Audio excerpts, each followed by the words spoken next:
Chemistry class 10 बाब 3 सबक 12 alkenes के नाला ॾियण नॉमेनक्लेचर फॉर अल्कीन्स ऐं या केमिस्ट्री उस्ताद नजुला चन्ना अवांखे सिंध ऑनलाइन स्कूल में भली कर असांजे जो के लेक्चर जो मौजू आहे नॉमेनक्लेचर फॉर अल्कीन्स के नाला ॾियण रूल्स फॉर नॉमेनक्लेचर असीं अल्कीन हाइड्रोकार्बन्स जी फैमिली के नालन ॾियण जे उसूलन ते ॻाल्हि ॿोल कयूं था।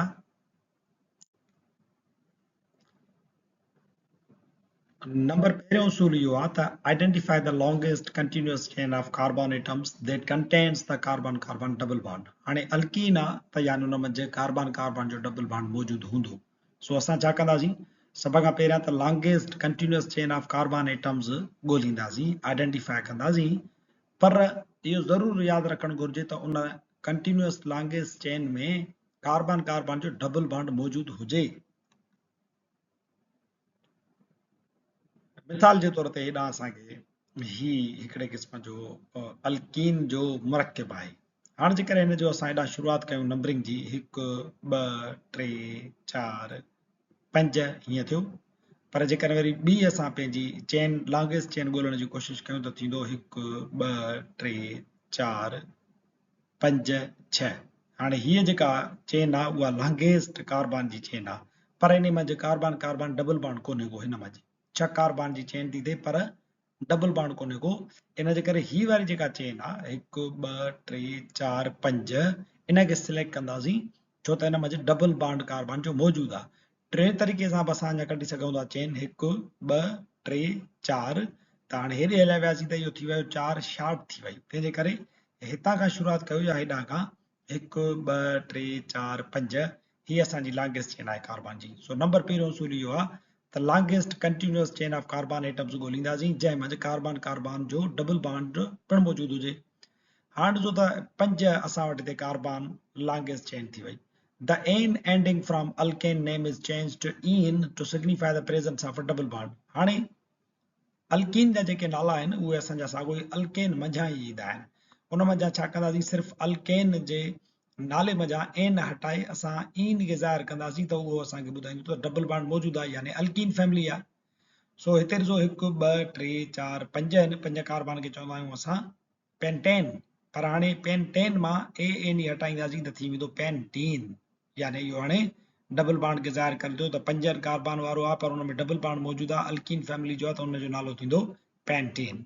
फॉर एग्जांपल हाणे हिते असां वटि इन पेंटीन जो मिसाल ईअं थी वियो। सो हेॾां खां नंबरिंग जी शुरूआत थींदी। इहो वरी असां पंहिंजे ईंदड़ उसूलनि में पढ़ंदासीं त नंबरिंग हेॾां शुरू कंदासीं या हेॾां ओॾां शुरू कंदासीं जेॾां कार्बन कार्बन डबल बॉन्ड वधीक वेझो हुजे। सो हेॾां खां असां शुरूआत कंदासीं 1 2 3 4 5। नंबर ॿियों उसूल आहे number the carbon atoms of the longest continuous chain starting at the end closest to the double bond. Double bond वारे पासे खां नंबरिंग शुरू कयो ऐं डिघी ज़ंजीर शामिल करण जी कोशिशि कयो। हाणे हिकिड़ो ही तव्हांखे मुरकिब ॾिनल आहे। जेकॾहिं तव्हां हीअं था वञो 1 2 3 4 5 6 त तव्हांजी इहा लॉन्गेस्ट चेन त थी वई, पर हिन में डबल बॉन्ड कोन्हे को। इन जे करे लॉन्गेस्ट चेन असां ओॾां कंदासीं जिॾां असांखे डबल बॉन्ड मौजूदु हुजे ऐं नंबरिंग ओॾां शुरू कंदासीं जिॾां डबल बॉन्ड वेझो अचे। हेॾां डबल बॉन्ड वेझो आहे, हेॾां शुरू कयूं 1 2 3 4 5 6। हिकिड़ो असांखे हीअं मिलंदो, या वरी तव्हां हिन खां खणी करे हिन पासे ॾे वञो त 1 2 3 4 5, यानी इहा शॉर्ट चेन आहे। तंहिंजे करे 1 2 3 4 5 6 इहा दुरुस्त जेका असांजो तरफ़ आहे उहो इहो आहे। लॉन्गेस्ट चेन थी वई, 6 कार्बन ते मौजूदु आहे। हाणे तव्हां ॾिसो त हुन में छा आहे, हिन 3 कार्बन ते ही ग्रुप मौजूदु आहे, 2 कार्बन वारो आहे। तंहिंजे करे इहो थींदो इथाइल। सो असां लिखंदासीं 3 इथाइल 1 हेक्सेन, 3 इथाइल 1 हेक्सेन। जेकॾहिं ही न हुजेसि, CH3 न हुजे, सिर्फ़ु CH2 हुजे त इहो थी वेंदो 3 मिथाइल 1 हेक्सेन। सिर्फ़ु ही हुजेसि त CH3 हुजे हिते त 3 मिथाइल 1 हेक्सेन थी वेंदो, पर CH2 CH3 आहे, तंहिंजे करे 3 इथाइल 1 हेक्सेन हिन जो नालो थींदो। नंबर टियों उसूल आहे त जेकॾहिं तव्हांजी अल्कीन में डबल बॉन्ड किथे मौजूदु आहे त उन जी पोज़ीशन कीअं ॾेखारींदासीं। The position of the double bond is indicated by placing the numbers assigned to the double bonded carbon atoms in front of the name of the alkene. Alkene जे नाले जे अॻियां असां जेको नंबर लिखंदा आहियूं उहो असल में डबल बॉन्डेड कार्बन जी पोज़ीशन ॾेखारींदो आहे। मिसाल जे तौर ते हिन में ॾिसो त ही अल्कीन जो नालो आहे हेक्सीन, ही हेक्सीन आहे, इहो हिन जो नालो आहे, इन जे अॻियां 1 लिखियल आहे। इहो जेको नंबर आहे इहो डबल बॉन्डेड कार्बन जी पोज़ीशन थो ॾेखारे। 1 हेक्सीन माना पहिरीं कार्बन ते ई डबल बॉन्ड मौजूदु आहे। नंबर चौथों उसूल आहे the location and name of any substituent molecule or group is indicated. को बि सब्स्टिट्यूएंट मॉलिक्यूल या जेको ग्रुप तव्हांजी अल्कीन चेन में ॾिनल आहे उन जो नालो ऐं लोकेशन असांखे ज़रूरु ॾेखारणी आहे।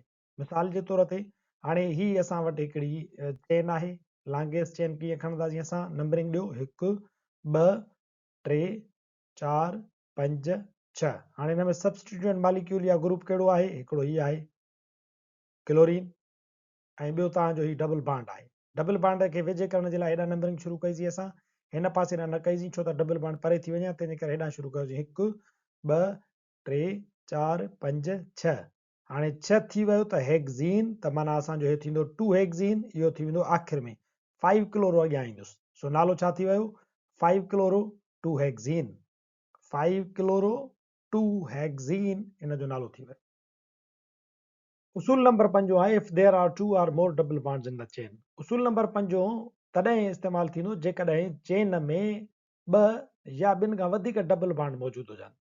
The prefix di, tri, tetra and so on are added before the suffix -ine with its position। त पोइ छा कंदासीं, जेको अल्कीन जो नालो आहे मिसाल जे तौर ते हेक्सीन, त हाणे हेग्स ऐं ईन जे विच में तव्हां सफिक्स ऐड कंदो डाई या ट्राई या टेट्रा। जेकॾहिं 2 डबल बॉन्ड मौजूदु हूंदा त तव्हां छा कंदो त ईन जे अॻियां डाई हणी छॾींदव। जेकॾहिं 3 बॉन्ड मौजूदु आहिनि त तव्हां छा कंदो, ईन जे अॻियां ट्राई हणी छॾींदव, बाक़ी नालो साॻियो ई रहंदो।